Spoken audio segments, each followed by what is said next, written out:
Positive sentence यानी कि हकार वाक्य रचना।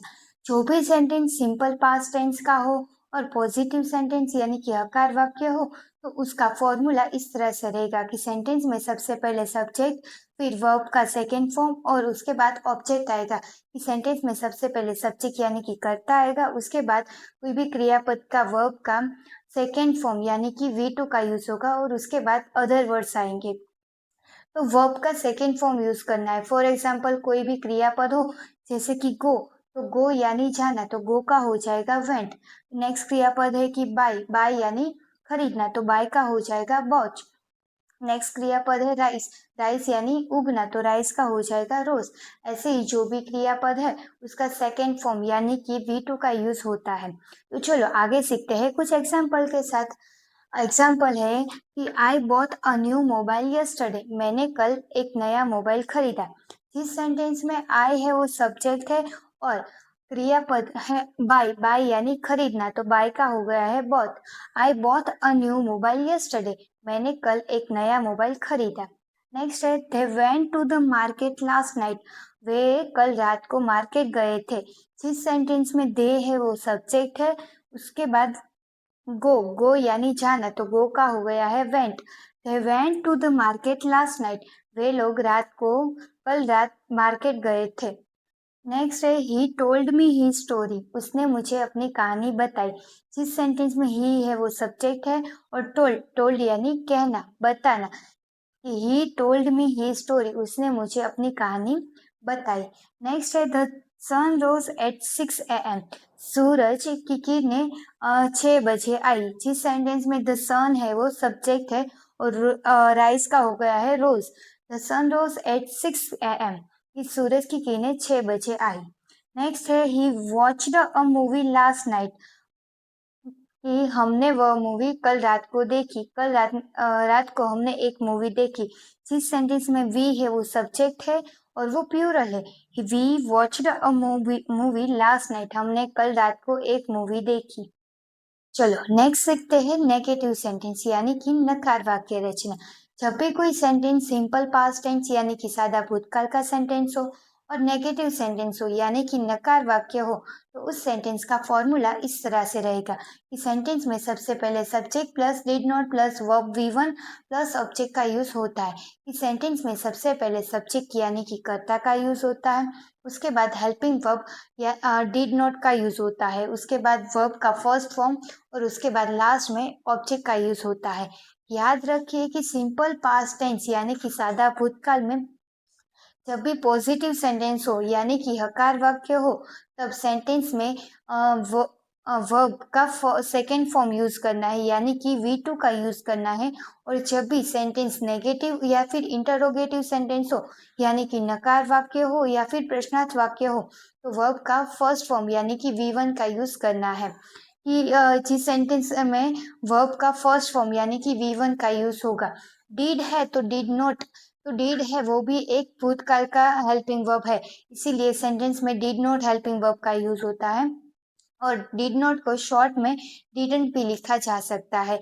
याद रखें कि जब भी कोई सब्जेक्ट यानी कि कर्ता सिंगुलर हो या फिर प्लूरल हो, कि आई वी यू दे हो या फिर कोई ही शी इट या कोई नाम हो, तो भी सभी सब्जेक्ट के साथ डिड हेल्पिंग वर्ब का यूज करना है। जैसे कि I did not go to school yesterday, मैं कल स्कूल नहीं गई थी। जिस सेंटेंस में आई है वो सब्जेक्ट हो तो वो सिंगुलर है इसलिए भी उसके साथ डिड नॉट का यूज हुआ है। और वी वी वी यानी कि वह, तो वो भी प्लूरल है, सब्जेक्ट प्लूरल है तो उसके साथ भी डिड नॉट का यूज होता है। तो चलिए सीखते हैं एग्जाम्पल के साथ। I did not go to school yesterday, मैं कल स्कूल नहीं गई थी। जिस सेंटेंस में आई है वो सब्जेक्ट है और did not go to school yesterday, मैं कल स्कूल नहीं गई थी, जो भूतकाल की क्रिया है इसीलिए वो पास्ट टेंस कहलाता है।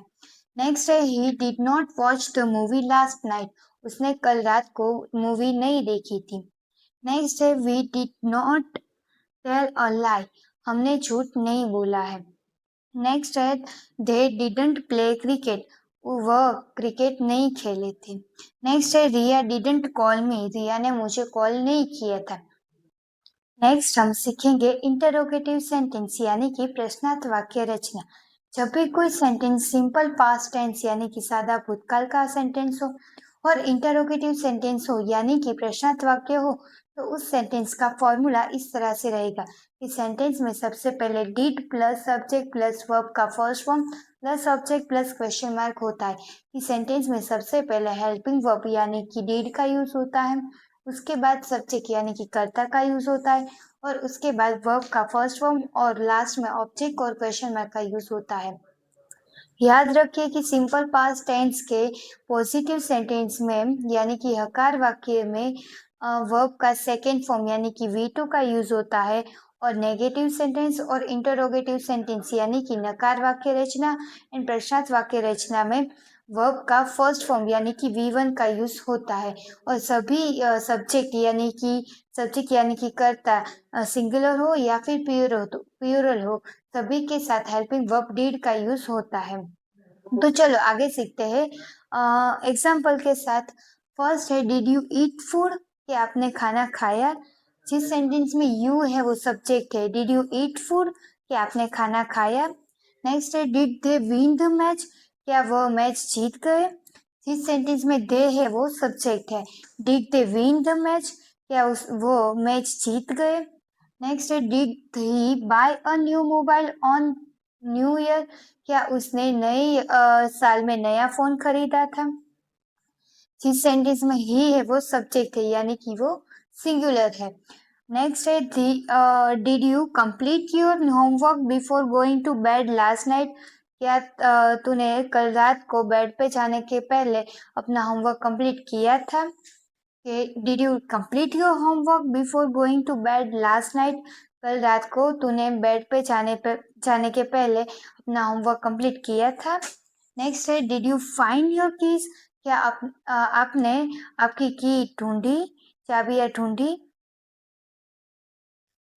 इन शॉर्ट सिंपल पास्ट टेंस यानी कि सादा भूतकाल के तीन पार्ट है, positive sentence, negative sentence and interrogative sentence यानी कि हकार वाक्य रचना, नकार वाक्य रचना एंड प्रश्नार्थ वाक्य रचना। तो चलो सबसे पहले देखते हैं पॉजिटिव सेंटेंस यानी कि हकार वाक्य रचना। जिस सेंटेंस का फॉर्मूला इस तरह से रहेगा कि सेंटेंस में सबसे पहले सब्जेक्ट प्लस वर्ब का second form V2 plus object का यूज होगा। जिस सेंटेंस में सब्जेक्ट यानी कि कर्ता सबसे पहले आएगा, उसके बाद वर्ब का सेकेंड फॉर्म यानी कि V2 का यूज होगा और लास्ट में ऑब्जेक्ट का यूज होगा।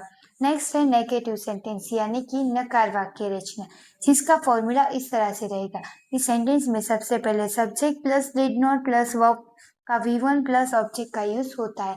कि जैसे कि सेंटेंस में सब्जेक्ट यानी कि कर्ता का यूज होता है, उसके बाद हेल्पिंग वर्ब डिड नॉट का यूज होता है और उसके बाद वर्ब का फर्स्ट फॉर्म यानी कि V1 का यूज होता है और लास्ट में ऑब्जेक्ट होता है। नेक्स्ट है इंटरोगेटिव सेंटेंस यानी कि प्रश्नार्थ वाक्य रचना। जिस सेंटेंस का फॉर्मूला इस तरह से रहेगा कि सेंटेंस में सबसे पहले did plus subject plus verb का first form plus object plus question mark का यूज होता है। जिस सेंटेंस में हेल्पिंग वर्ब सबसे पहले होगा डिड, डिड का यूज होगा, उसके बाद सब्जेक्ट यानी कि कर्ता का यूज होगा, उसके बाद वर्ब का फर्स्ट फॉर्म यानी कि V1 का यूज होगा और उसके बाद ऑब्जेक्ट प्लस क्वेश्चन मार्क का यूज होगा। याद रखिए कि जब भी कोई सेंटेंस हो, सिंपल पास्ट टेंस हो यानी कि सादा भूतकाल का सेंटेंस हो और पॉजिटिव सेंटेंस यानी कि हकार वाक्य हो, तभी उसमें वर्ब का सेकेंड फॉर्म यानी कि V2 का यूज करना है और जब भी नेगेटिव और इंटरोगेटिव सेंटेंस हो, तभी वर्ब का फर्स्ट फॉर्म यानी कि V1 का यूज करना है। आप देख सकते हो कि पॉजिटिव सेंटेंस में वर्ब का सेकेंड फॉर्म का यूज होता है और नेगेटिव और इंटरोगेटिव सेंटेंस में वर्ब का फर्स्ट फॉर्म यानी कि V1 का यूज होता है। और याद रखिए कि जब भी नेगेटिव और इंटरोगेटिव सेंटेंस हो, तभी सेंटेंस में हेल्पिंग वर्ब डिड का यूज होता है। सब्जेक्ट यानी कि कर्ता सिंगुलर हो या फिर प्लूरल हो, आई वी यू या थे हो या फिर कोई नाम हो, ही शी इट या कोई नाम हो, फिर भी हेल्पिंग वर्ब डिड का यूज करना होता है। ऐसे ही इंग्लिश सीखने के लिए फॉलो करें हमारे चैनल को। वीडियो अच्छा लगा हो तो वीडियो को लाइक, कमेंट और शेयर जरूर करना। Thank you.